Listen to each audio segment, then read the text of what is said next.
Hey everybody. My cat and I are going to be giving you a mini distillation lecture from what you missed in class today. See, Monday, September 7th, Labor Day. All right, so today we started by talking just about reading, and I actually came with several prompts that I'm going to invite you to do now, but you'll just have to pause between prompts and give yourself time to respond to them. So I asked everyone, and I'm going to ask you now, to take a few minutes, probably 2 or 3 minutes, and write about a relationship or a scene or a moment that you associate with reading. This could be like a positive thing, like something that feels good to you, or it could be a more negative memory. So for example, I could write about how before bed when I was little, my dad would read and what it was like to hear my dad read stories, what those stories were. I could talk about the library at Davis Elementary School, where I can close my eyes and remember the exact spot where the Nancy Drew books were, and always walking in during our library session to see if there were new books, new Nancy Drew books. I could write about trying to read in the car in the dark on long road trips when we were traveling late at night, and holding the page toward the window and hoping that street lights would flash through the window and illuminate the page enough for me to read just one more paragraph. So take a couple of minutes and write about an association or a memory or a scene or a relationship that you associate with reading. Okay? Pause. And then, I'm trusting that you paused it. I'm trusting that you wrote for a little bit. Now I want you to add the next layer of writing. I know it would be so easy to not do this, to not do the writing part. I'm really hoping that you don't deprive yourself of the possible discovery that happens through the act of writing. I'm a writing teacher, I have to tell you that. Okay, second thing in a prompt, 2 or 3 minutes, describe how you read for other classes versus how you read for pleasure or leisure. Compare those two, write about those two.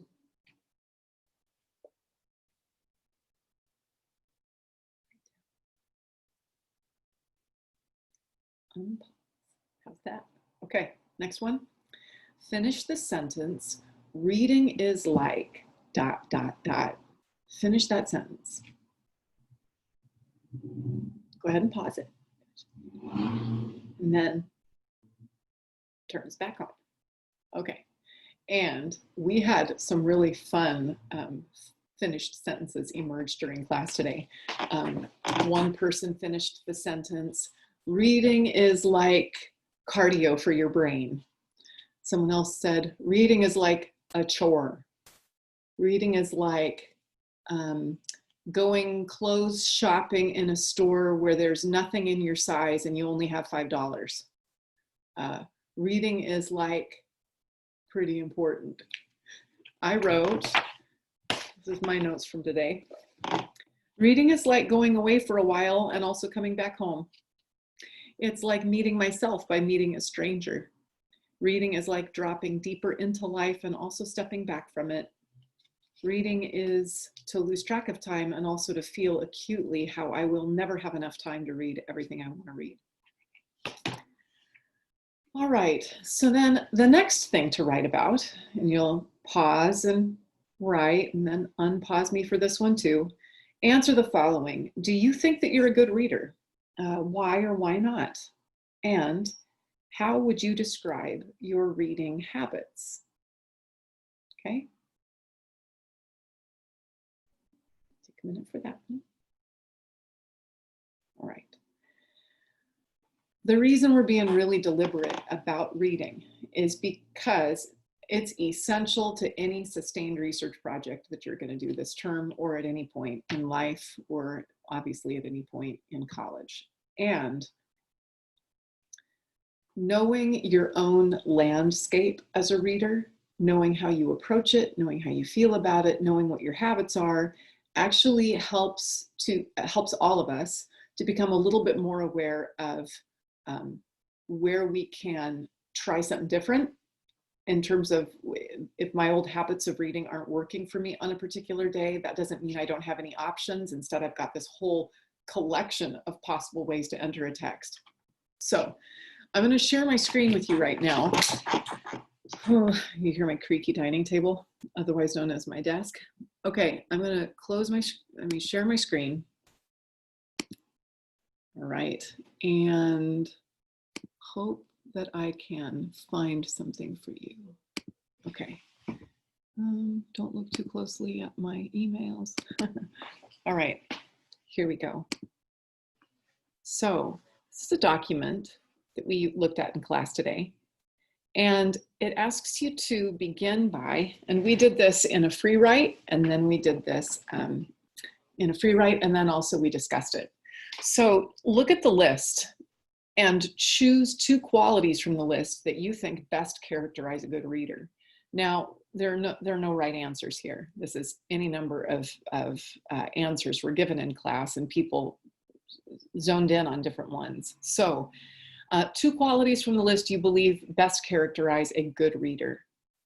Only has to read things once to understand what the author is saying, can find the hidden meaning in texts, takes notes while reading, reads slowly and carefully, and doesn't proceed unless she understands what she's read, pays attention to his feelings about what he's reading, tries to find support for what she already believes, understands that all sources and all authors are biased, tries to find the author's theme or thesis, focuses mainly on the important parts of the text, things like beginning, ending, and titles, pays most attention to details, facts, and statistics,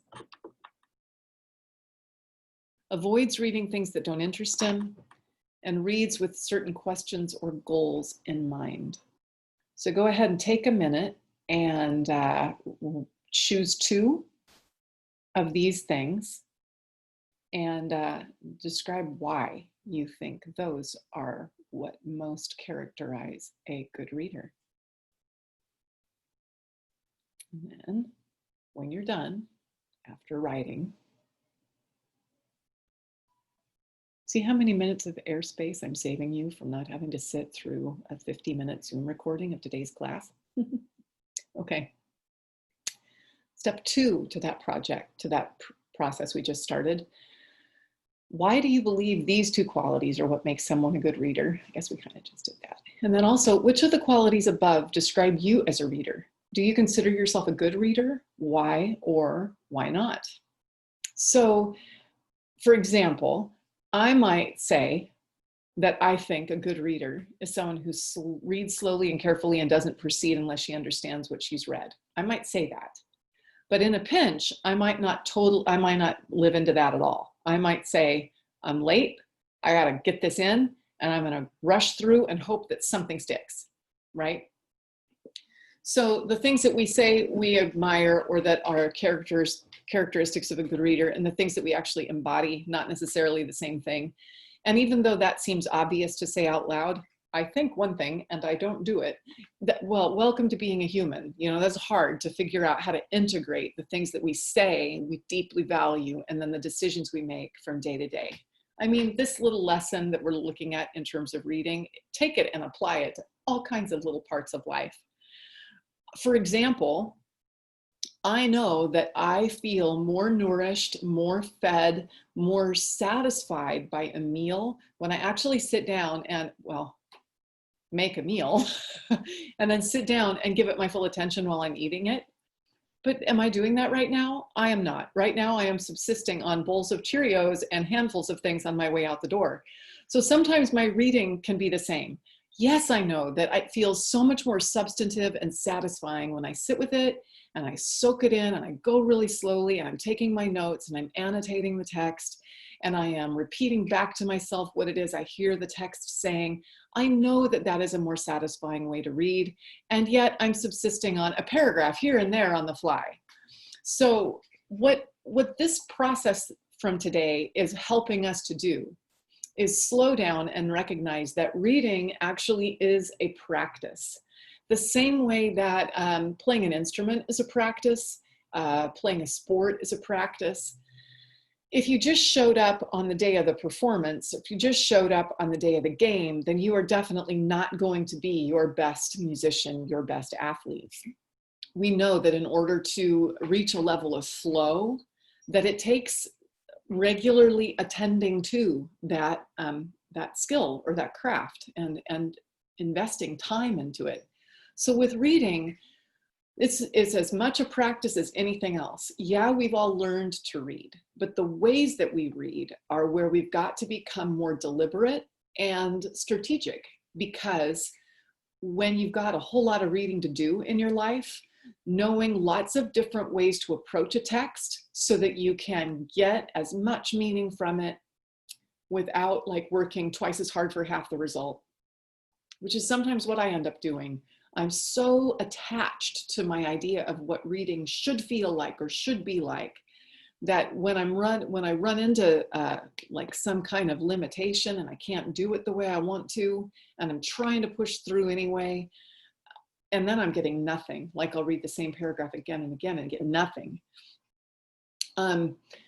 It's nice to have a collection of different ways of approaching the reading practice. Kind of like if reading is a freeway and I just need a lot of on-ramps. And so that's one of the things that hopefully a list like this can help you do, is build more on-ramps.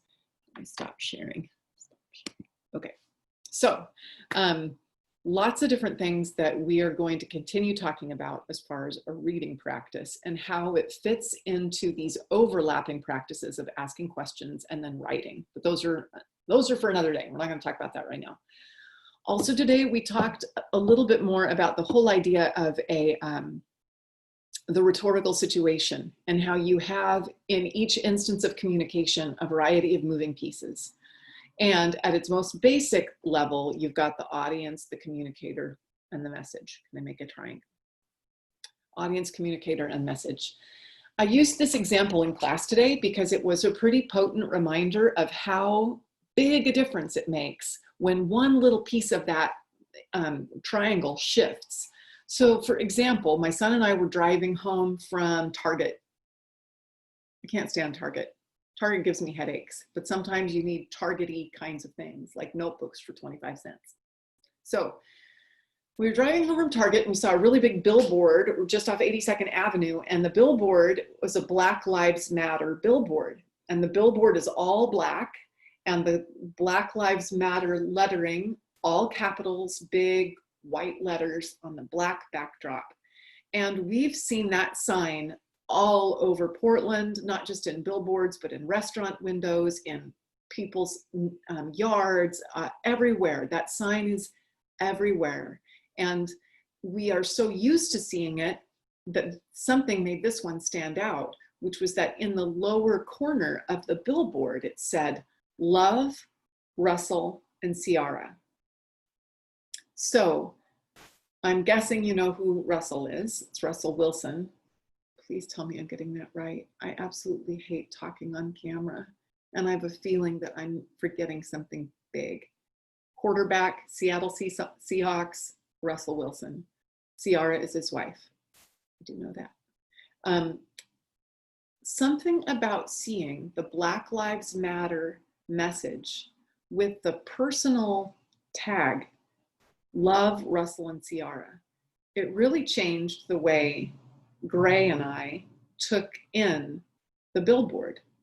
Because we're so used to seeing the message, if it hadn't had the communicator explicitly identified, it would have been easy to just keep driving without really even registering that we'd seen something new and different.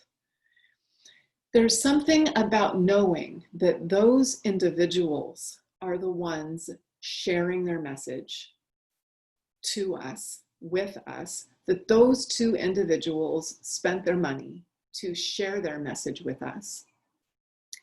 It felt so much more relational, not purely political or controversial or any of the other words we could consider attaching to the phrase. It suddenly became a relational message. And as I was walking around the neighborhood later that night and seeing the Black Lives Matter signs in yards and in front windows, I imagined what would it be like if on every sign it was signed the names of the inhabitants of that particular house, you know, Black Lives Matter, love, Jenna, Luke, and Gray. What, I mean, it transforms an audience's experience of a message. And so I wanted to bring that example to you, and I brought it to class earlier, and we had a good discussion about it, about how that affects us. And there's also a nice little visual feature that when it was Russell and Ciara, the and symbol was not an ampersand, and it wasn't a plus sign, nor did they spell it out, A-N-D. It was this other little kind of flourish, a little visual flourish that had an overall aesthetic effect that really also changed the moment of communication. I'm hoping I can get a picture of it and bring it into class. But anyway, those are the things to be thinking about as you are reading. What are the habits you bring to your reading? What are the habits you want to cultivate in your reading? And I'm going to be creating for class a Moodle resource guide that's full of strategies for reading closely and actively.